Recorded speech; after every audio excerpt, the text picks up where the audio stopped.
안녕하세요. 오늘도 하루가 참 쉽지 않으셨죠? 살다 보면 마음 한켠이 무겁게 느껴질 때가 많습니다. 이곳에서는 잠시라도 그런 걱정은 내려놓으시고 편히 쉬어가셨으면 합니다. 그런데 은퇴 이후의 삶, 겉으로는 든든해 보여도 속을 들여다보면 누구나 빠지기 쉬운 함정이 있습니다. 바로 노후를 흔들어버리는 치명적인 착각들인데요. 오늘은 많은 분들이 겪는 5가지 착각을 함께 나눠보려 합니다. 혹시 여러분도 해당되지 않을지 끝까지 함께 확인해 보시죠. 서울 노원구 작은 아파트. 박순자 씨 67세. 그녀는 늘 이렇게 말했습니다. 내 노후는 우리 아들, 딸이 책임질 거야. 30년 동안 식당을 운영하며 두 자녀를 위해 모든 것을 쏟아부었습니다. 대학 등록금 2천만 원씩, 결혼자금 5천만 원씩 순자 씨의 통장은 늘 텅 비어 있었죠. 하지만 그녀는 행복했습니다. 자식들이 성공하면 당연히 자신을 돌봐줄 거라 믿었으니까요. 첫째 아들 현수는 서울대를 나와 대기업에 입사했습니다. 둘째 딸 미영은 간호사가 되어 안정적인 직장을 얻었죠. 순자 씨는 자랑스러웠습니다. 내가 이렇게 키운 보람이 있네. 동네 사람들에게 자식 자랑을 할 때마다 순자 씨의 얼굴은 환해졌습니다. 노후 걱정은 전혀 없었어요. 자식들이 다 알아서 해줄 거라 믿었으니까요. 첫째 아들 현수. 대기업에서 10년간 근무하며 연봉 8천만 원까지 올랐습니다. 그런 그가 38세에 창업을 결심했습니다. 엄마, 걱정 마세요. 사업 성공하면 더 잘해드릴게요. IT 스타트업에 모든 것을 걸었습니다. 회사를 그만두고 아파트까지 담보로 3억 원 대출을 받았죠. 초기에는 희망적이었습니다. 직원도 15명까지 늘었거든요. 현수는 확신했습니다. 3년 안에 회사를 상장하고 어머니께 강남 아파트를 사드릴 거라고요. 하지만 현실은 달랐습니다. 코로나19로 투자가 중단되고 매출이 급격히 떨어졌습니다. 직원들 월급도 밀리기 시작했어요.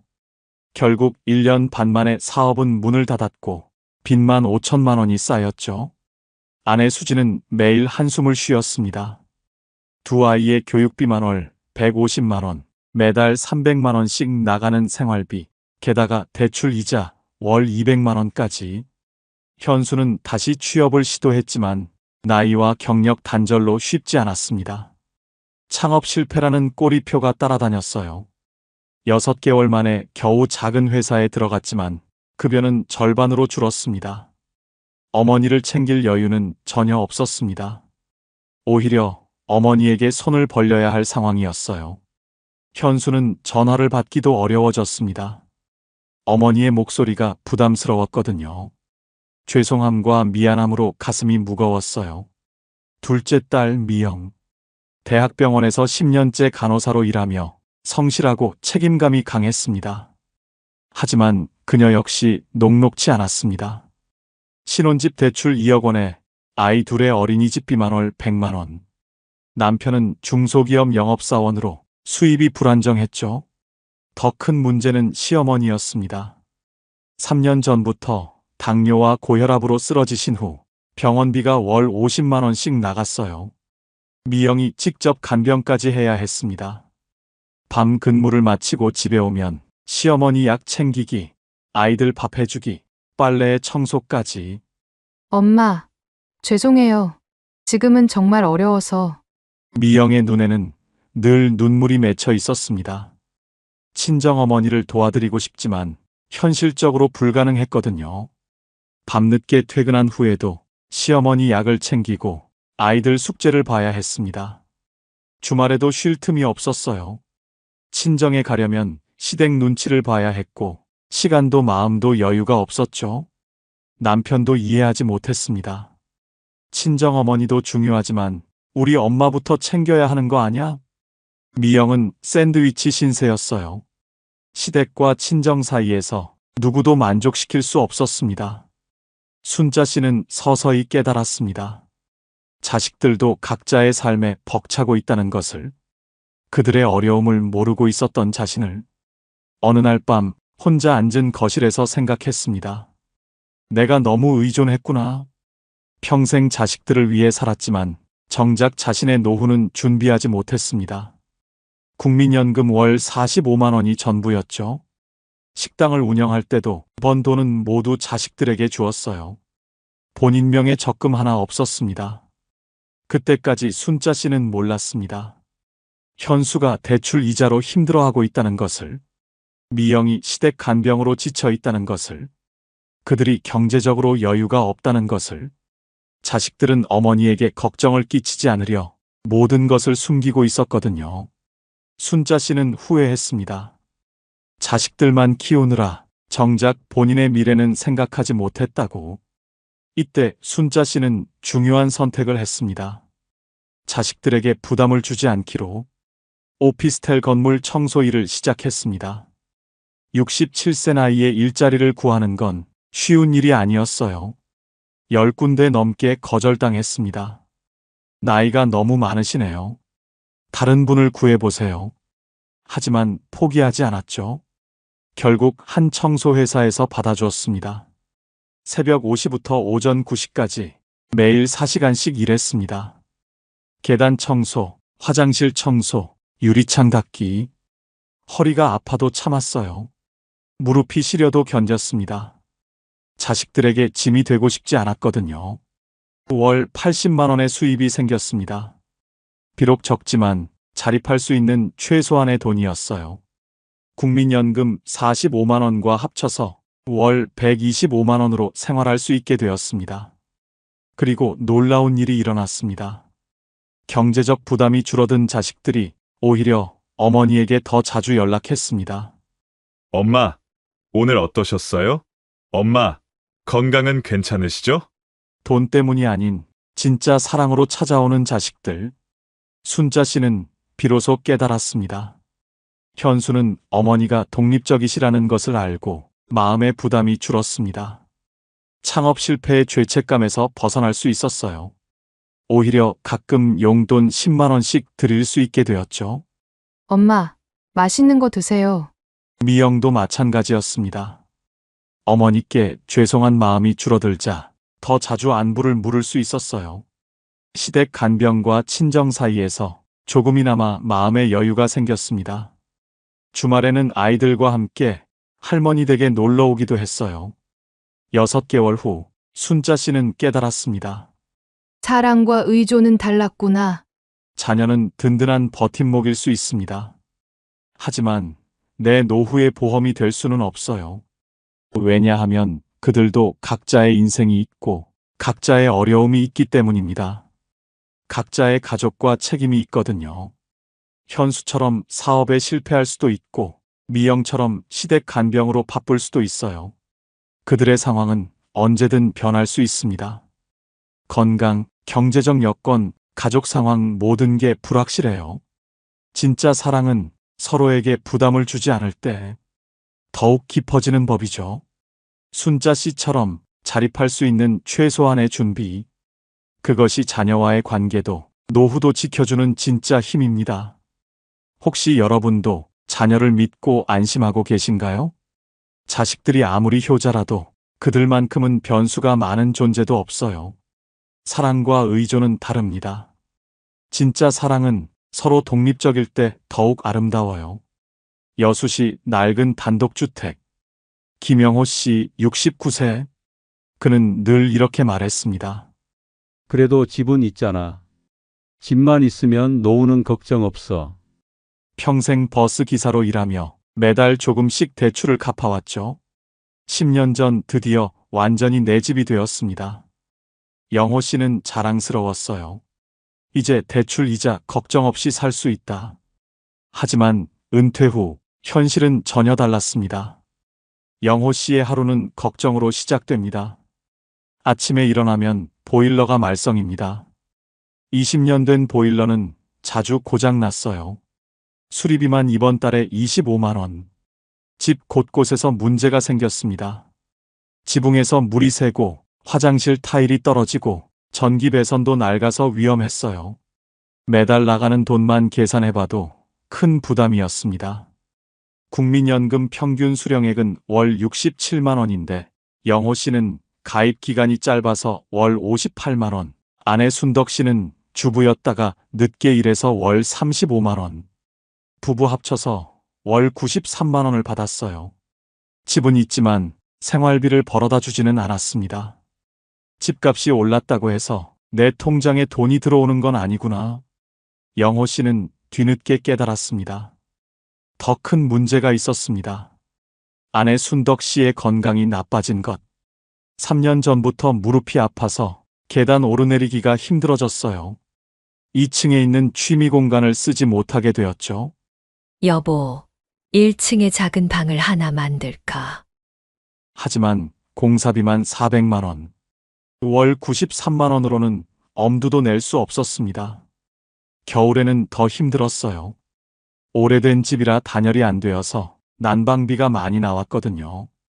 집은 있는데 왜 이렇게 살기 어렵지? 영호 씨는 혼잣말을 했습니다. 그때 영호 씨는 이웃 할아버지를 만났습니다. 같은 동네 박 할아버지는 10년 전 집을 팔고 작은 아파트로 이사했어요. 영호야, 나는 일찍 결정하길 잘했어. 박 할아버지의 이야기를 들어보니 완전히 다른 삶을 살고 있었습니다. 집을 팔아서 목돈을 마련하고 작은 아파트를 샀어요. 남은 돈은 예금했죠. 매달 이자가 나와. 관리비도 적고 수리할 일도 별로 없어. 영호 씨는 놀랐습니다. 박 할아버지가 훨씬 여유로워 보였거든요. 엘리베이터도 있고 겨울에 난방비도 훨씬 적어. 박 할아버지의 말을 듣고 영호 씨도 마음이 움직였습니다. 며칠 후 어느 날 부동산에 갔습니다. 집을 팔아서 작은 아파트로 이사할까 생각했어요. 사장님, 우리 집 얼마나 받을 수 있을까요? 부동산 사장이 집을 보고 왔습니다. 30년 된 집이라 시세보다는 좀 낮게 받으셔야 할 것 같은데요. 수리할 곳이 많아서. 영호 씨는 아쉬웠습니다. 30년 동안 관리한 집이 생각보다 가치가 적다니. 게다가 이사 비용, 중개 수수료까지 생각하면 실제 손에 들어올 돈은 더 적었어요. 집값만 보고 안심했는데 막상 팔려니 이것도 저것도 빠져나가네. 영호 씨는 고민에 빠졌습니다. 집을 팔까 말까? 아내와 밤늦게 대화했어요. 여보, 우리도 아파트로 이사 갈까? 하지만 이 집에 추억이 많은데. 순덕 씨도 망설였습니다. 30년 동안 살던 집을 떠나기가 쉽지 않았어요. 하지만 현실은 냉혹했습니다. 집 때문에 매달 부담이 커졌고 순덕 씨의 무릎은 더 나빠져만 갔죠. 그래, 집은 추억이 아니라 생활이야. 영호 씨는 결심했습니다. 6개월 후 영호 씨 부부는 작은 아파트로 이사했습니다. 집을 팔아서 목돈을 마련하고 작은 아파트를 샀어요. 남은 돈은 예금과 적금에 넣었죠. 결과는 놀라웠습니다. 매달 나가는 돈이 확 줄었어요. 아파트 관리비, 난방비도 절약됐습니다. 예금 이자는 매달 들어왔어요. 무엇보다 순덕 씨가 좋아했어요. 엘리베이터가 있어서 무릎이 편하고 집안이 따뜻했거든요. 여보, 진작 이사 올 걸 그랬네. 영호 씨도 마음이 편해졌습니다. 집수리 걱정을 안 해도 되니까요. 겨울철 난방비 걱정도 없어졌어요. 뭔가 고장나면 관리소에서 처리해주니 스트레스가 훨씬 줄었습니다. 1년 후 영호 씨는 깨달았습니다. 노후는 집값이 아니라 매달 편하게 쓸 수 있는 돈이 중요하구나. 집은 분명 자산입니다. 하지만 노후에는 두 가지가 중요해요. 첫째, 살기 편한 집. 둘째, 매달 쓸 수 있는 현금. 영호 씨처럼 오래된 큰 집에 살면 관리비와 수리비가 계속 나갑니다. 하지만 적당한 집으로 바꾸면 남은 돈으로 매달 이자를 받을 수 있어요. 노후는 벽돌이 아니라 매달 흐르는 현금의 강물이 필요합니다. 집값이 올라도 그 돈을 쓸 수 없다면 의미가 없어요. 진짜 중요한 건 매달 들어오는 돈이죠. 영호 씨는 이제 다른 사람들에게 조언합니다. 집만 믿지 마세요. 노후에는 현금 흐름이 더 중요해요. 큰 집 한 채보다 적당한 집 플러스 현금이 낫습니다. 집은 주거 공간이지 ATM기가 아니거든요. 매달 돈을 뽑아 쓸 수 있는 건 아니니까요. 영호 씨처럼 집도 전략적으로 관리해야 합니다. 때로는 적당한 집으로 바꾸는 게 더 현명한 선택일 수 있어요. 대구시 수성구 아파트. 이정호 씨 62세. 그는 늘 건강을 자랑했습니다. 담배도 술도 하지 않고 매일 아침 운동을 했거든요. 난 건강은 문제 없어. 30년간 중소기업에서 성실하게 일했고 은퇴 후에도 계획이 있었어요. 국민연금과 적금 이자로 부부 합쳐서 넉넉하다고 생각했죠. 정호 씨는 안심하고 있었습니다. 이 정도면 노후 걱정 없어. 하지만 위기는 예고 없이 찾아왔습니다. 어느 겨울 아침 운동을 하다가 갑자기 쓰러졌습니다. 아내가 급히 119에 신고했고 구급차로 병원에 실려갔어요. 뇌경색입니다. 바로 수술해야 합니다. 의사의 차갑고 단호한 목소리. 정호 씨의 가족들은 멘탈이 무너졌어요. 혈관이 막혀서 뇌에 혈액 공급이 안 되는 상황. 골든타임을 놓치면 생명이 위험했습니다. 급하게 수술이 진행됐고 다행히 생명은 구했지만 왼쪽 몸에 마비가 왔어요. 중환자실에서 일주일, 일반 병실에서 한 달, 재활병원에서 2달, 석 달간 병원 신세를 져야 했습니다. 이런 일이 나에게 일어날 줄이야. 그리고 병원비 청구서가 날아왔습니다. 수술비, 입원비, 재활치료비, 간병비까지. 건강보험이 적용되긴 했지만 정호 씨가 실제로 지출한 돈은 어마어마했어요. 그동안 모아둔 비상금이 한 번에 반토막 났습니다. 돈이 이렇게 많이 들 줄 몰랐네. 정호 씨는 병원 침대에서 한숨을 쉬었어요. 더 큰 문제는 앞으로였어요. 왼쪽 다리를 절뚝거리게 되어서 재활치료를 계속 받아야 했거든요. 퇴원 후에도 지출은 계속됐습니다. 재활병원 외래, 물리치료, 약가, 정기검진. 매달 나가는 의료비가 만만치 않았어요. 아내 영숙 씨도 간병 때문에 파트타임 일을 그만둬야 했고 수입도 줄어들었습니다. 여보, 돈이 자꾸 모자라네. 영숙 씨는 걱정이 태산 같았어요. 처음엔 괜찮을 거라 생각했는데 계산해보니 매달 적자였습니다. 이대로라면 남은 비상금도 몇 개월이면 바닥날 상황이었어요. 더욱 절망적인 소식이 기다리고 있었습니다. 반년 후 정기검진에서 의사가 심각한 표정으로 말했어요. 혈관이 다시 좁아지고 있네요. 스텐트 수술을 받으셔야 할 것 같습니다. 또다시 수술, 또다시 입원, 또다시 간병비. 한 번 병에 걸리니까 계속 돈이 나가네. 정호 씨는 뒤늦게 깨달았습니다. 건강할 때는 몰랐던 진실을. 병원비는 한 번으로 끝나지 않는다는 것. 재발 방지를 위한 지속적인 치료, 합병증 예방을 위한 정기검진, 재활을 위한 끊임없는 비용. 모든 것이 연결되어 있었어요. 1년 후 정호 씨 부부의 통장은 거의 비어 있었습니다. 비상금은 모두 소진됐고 매달 적자가 계속 쌓였거든요. 결국 아들에게 손을 벌려야 하는 상황까지 왔어요. 아들아, 미안하다. 아버지가 돈을 좀 빌려야겠다. 그 전까지 자식들에게 도움받기 싫어했던 정호 씨였는데 현실 앞에서는 굴복할 수밖에 없었습니다. 아들도 힘들었어요. 집 대출에 아이들 교육비까지 아버지를 도와드릴 여유가 많지 않았거든요. 하지만 외면할 수도 없는 일. 매달 보내드리기 시작했습니다. 자식에게 짐이 되는 부모. 정호 씨는 마음이 무거웠어요. 그때서야 정호 씨는 깨달았습니다. 위기는 아무도 모르게 어느 날 갑자기 찾아온다는 것을. 건강할 때는 아무도 자신이 병에 걸릴 거라 생각하지 않아요. 하지만 나이가 들수록 위험은 더 커져요. 정호 씨처럼 건강하다고 자신했던 사람도 한순간에 모든 계획이 무너질 수 있습니다. 건강할 때 미리 준비해둬야 했구나. 운동을 열심히 하고 건강하게 살았지만 그것만으로는 충분하지 않았어요. 위기에 대비한 경제적 준비, 그것도 필수였습니다. 정호 씨는 이제 다른 사람들에게 조언합니다. 여러분, 절대 방심하지 마세요. 위기는 예고 없이 찾아와요.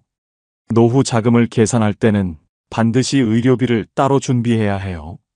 생활비와 별도로 의료비 비상금도 준비하고 큰 수술에 대비한 여유 자금도 있어야 합니다.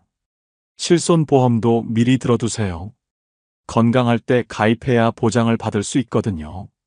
정호 씨가 만약 미리 준비했다면, 의료비 적금을 꾸준히 했다면 큰 수술비도 감당할 수 있었을 거예요. 실손보험과 질병보험에 가입했다면 수술비와 입원비 걱정도 없었을 거고요. 그랬다면 아들에게 손 벌리지 않아도 당당하게 치료받을 수 있었을 겁니다. 하지만 이미 병에 걸린 후에는 보험 가입도 어렵고 조건도 까다로워져요. 위기는 기다려주지 않습니다. 건강할 때, 젊을 때 미리 준비해야 해요.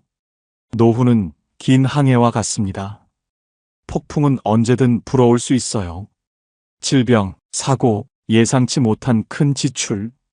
이런 위기들이 노후를 위협합니다. 하지만 미리 준비한다면 폭풍 속에서도 견딜 수 있어요. 비상금은 노후의 구명조끼입니다. 실손보험은 든든한 방파제고요. 정기적인 건강검진은 조기경보 시스템이죠. 정호 씨의 이웃 김 할아버지는 달랐어요. 같은 나이지만 일찍부터 의료비를 준비해뒀거든요. 나도 언젠가는 아플 텐데 미리 준비해놔야지. 매달 일정 금액을 의료비 통장에 넣고 실손보험과 질병보험도 가입해뒀어요. 작년에 심장 수술을 받았는데 보험으로 대부분 해결됐다고 하더라고요. 미리 준비해서 다행이었어. 김 할아버지는 여전히 여유로웠어요. 정호 씨처럼 위기가 닥친 후에 후회하지 마세요. 지금 당장 시작하세요. 건강할 때가 기회예요. 혹시 여러분도 나는 괜찮을 거야 라고 생각하고 계신가요? 그 생각이 바로 노후를 무너뜨리는 가장 위험한 착각입니다. 위기는 반드시 온다고 가정하고 미리미리 대비하는 것. 그것이 진정한 노후 준비입니다. 건강한 지금, 이 순간이 바로 준비할 때입니다. 창원시 아파트. 최민석 씨 59세. 은퇴를 앞두고 계산기를 두드리고 있었습니다. 인터넷에서 찾은 통계 자료를 보며 안심하고 있었어요. 은퇴 후 부부 생활비가 월 231만 원이라던데? 그럼 내 국민연금으로 충분하겠네. 민석 씨는 30년간 제조업 회사에서 일했고 국민연금을 꼬박꼬박 납부했습니다. 예상 수령액은 월 140만 원. 아내 은주 씨도 월 85만 원을 받을 예정이어서 부부 합쳐서 월 225만 원이었어요. 통계 최소 생활비가 231만 원인데 우리는 225만 원이니까 거의 맞네. 별 문제 없겠어. 민석 씨는 홀가분했습니다. 하지만 1년 후 실제 은퇴 생활이 시작되자 현실은 전혀 달랐습니다. 은퇴 첫 달, 민석 씨는 깜짝 놀랐습니다. 전기세만 18만 원이 나왔거든요. 여름철 에어컨을 틀어서였지만 예상보다 훨씬 많았어요. 이상하네. 직장 다닐 때는 이렇게 안 나왔는데? 그러고 보니 집에 있는 시간이 길어졌습니다. 에어컨도 더 오래 켜놓고 TV도 하루 종일 틀어두고 가스비도 마찬가지였어요. 집에서 밥을 해먹는 횟수가 늘어나면서 월 12만 원까지 나왔습니다. 통계에는 전기 가스비가 이렇게 많지 않았는데 둘째 달에는 병원비가 문제였습니다. 직장 다닐 때는 건강검진 정도만 받았는데 은퇴 후에는 시간이 많다 보니 이곳저곳 아픈 곳이 눈에 띄기 시작했어요. 무릎이 아파서 정형외과, 소화가 안 돼서 내과, 이명 때문에 이비인후과. 한 달 병원비만 25만 원이 나왔습니다. 젊을 때는 몰랐는데 나이가 드니까 병원 갈 일이 이렇게 많네. 은주 씨도 마찬가지였어요. 갱년기 증상으로 산부인과를 다니고 혈압약도 처방받기 시작했거든요. 가장 큰 충격은 셋째 달에 왔습니다. 민석 씨의 어머니가 갑자기 쓰러지셨어요. 치매 초기 증상이었는데 요양병원 비용이 월 150만 원. 다행히도 형제들과 60만 원씩 분납하기로 했습니다. 어머니 모실 돈도 따로 준비해야 했구나. 게다가 딸의 결혼 준비도 겹쳤습니다. 예단비, 예식비, 신혼집 준비금까지 한 번에 3천만 원이 나갔어요. 이런 돈까지 들 줄은 몰랐는데 민석 씨는 당황했습니다. 계획에 없던 돈들이 계속 나가니까요. 6개월이 지나자 민석 씨는 현실을 깨달았습니다. 국민연금 225만 원으로는 실제 생활이 불가능했어요. 실제 지출 내역을 정리해 보니 기본 생활비 180만 원, 공과금 30만 원, 의료비 40만 원, 어머니 요양병원비 분담금 60만 원, 경조사비 15만 원, 기타 비상금 35만 원, 총 360만 원이 필요했습니다. 매달 135만 원씩 적자였어요. 아, 통계라는 게 평균일 뿐이구나. 내 상황과는 완전히 다르네. 더 큰 문제는 앞으로였습니다. 비상금으로 준비한 5천만 원도 이 속도로는 3년이면 바닥날 상황. 민석 씨는 급하게 아르바이트를 구했습니다. 아파트 경비 파트타임 일자리였는데 월 120만 원을 받을 수 있었어요. 하지만 몸은 힘들었습니다. 나이가 들어서 일하는 게 쉽지 않았거든요. 은퇴했는데 또 일해야 하네. 이럴 줄 알았으면 미리 더 준비할 걸. 은주 씨도 마트에서 파트타임을 시작했어요. 월 80만 원이었지만 가게의 보탬이 되었습니다. 1년 후 민석 씨는 이웃들과 이야기를 나눴습니다. 옆집 김 씨는 상황이 더 심각했어요. 국민연금만 믿고 있다가 실제로는 매달 100만 원씩 적자가 났습니다. 내가 너무 안일했어. 통계 숫자만 보고 계산했으니까. 반대편 박 씨는 준비를 잘했더라고요. 은퇴 전에 실제 생활비를 6개월간 기록하고 여기에 20%를 더해서 계산했대요. 통계는 참고만 하고 내 실제 상황으로 계산해야 해. 민석 씨는 깨달았습니다. 통계 수치는 전국 평균일 뿐 개인의 실제 생활과는 다르다는 것을. 지역마다 물가가 다르고 가족 상황도 다르고 건강 상태도 다르거든요.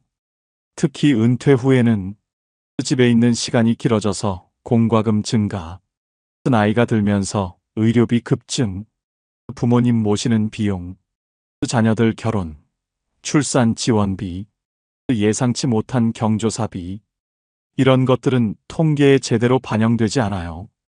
평균은 환상이었구나.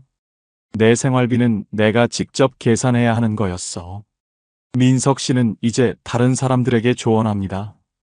통계 수치를 맹신하지 마세요. 그건 그냥 참고 자료일 뿐이에요.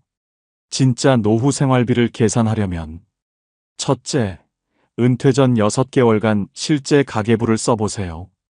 어디에 얼마나 쓰는지 정확히 파악하고.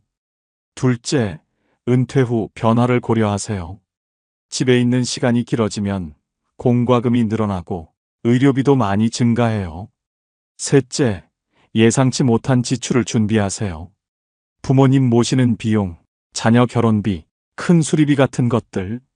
넷째, 여유분을 20% 더 잡으세요. 계산한 금액보다 실제로는 더 나가거든요. 민석 씨는 2년간의 경험을 통해 배웠습니다.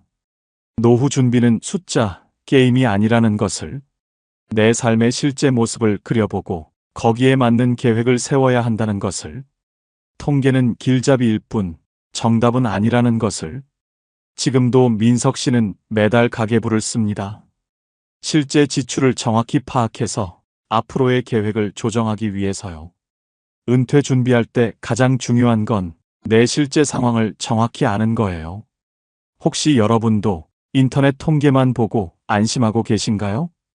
평균 생활비 얼마니까 괜찮겠지 하고 생각하고 있나요?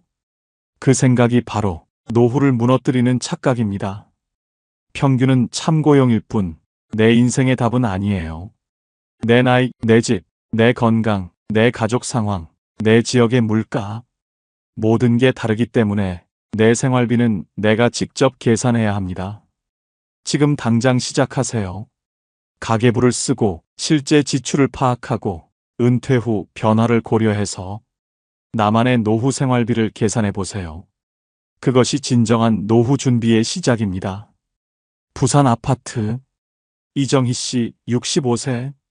남편과 함께 꼼꼼히 세운 은퇴 계획이 있었습니다.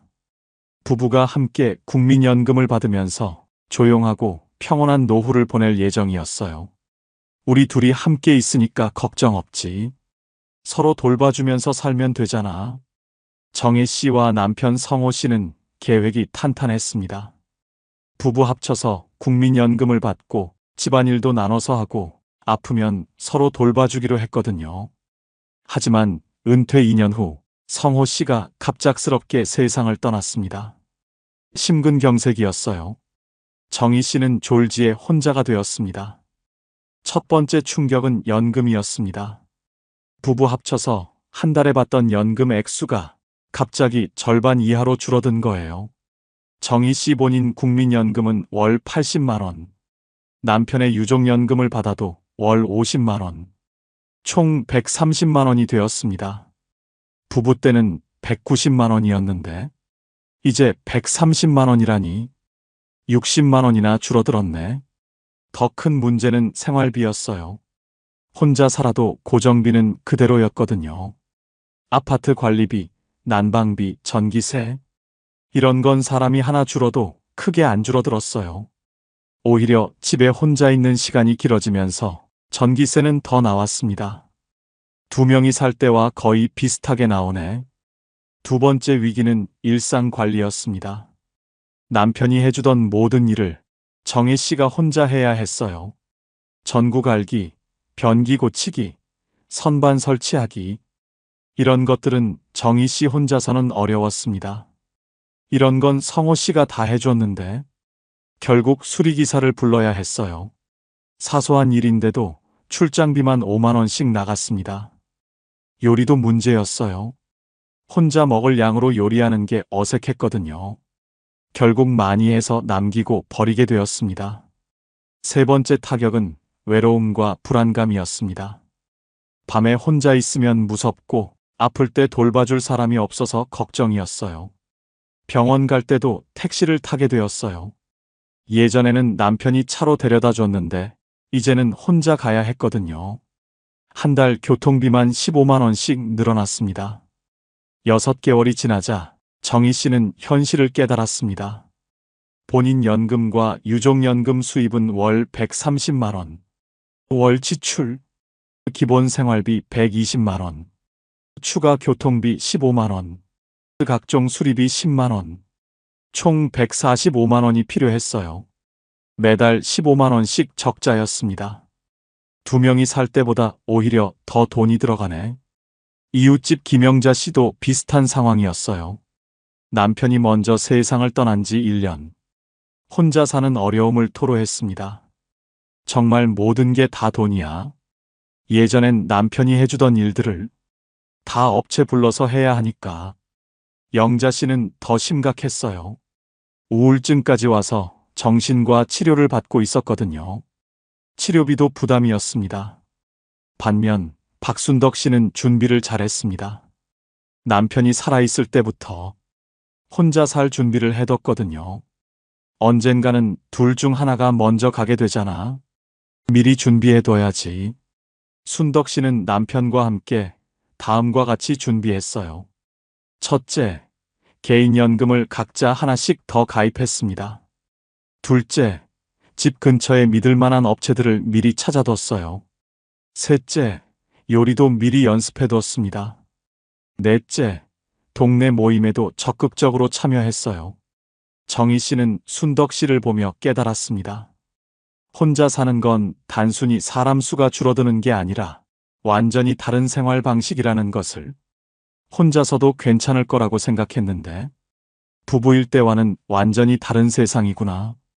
정희 씨는 늦었지만 변화를 시작했습니다. 우선 인터넷을 보며 혼밥 요리를 배웠어요. 그러면서 식비를 절약할 수 있게 되었습니다. 둘째, 동네 문화센터 공예 수업에 나가기 시작했어요. 사람들과 어울리니까 외로움이 많이 줄어들었습니다. 셋째, 간단한 수리는 직접 배웠어요.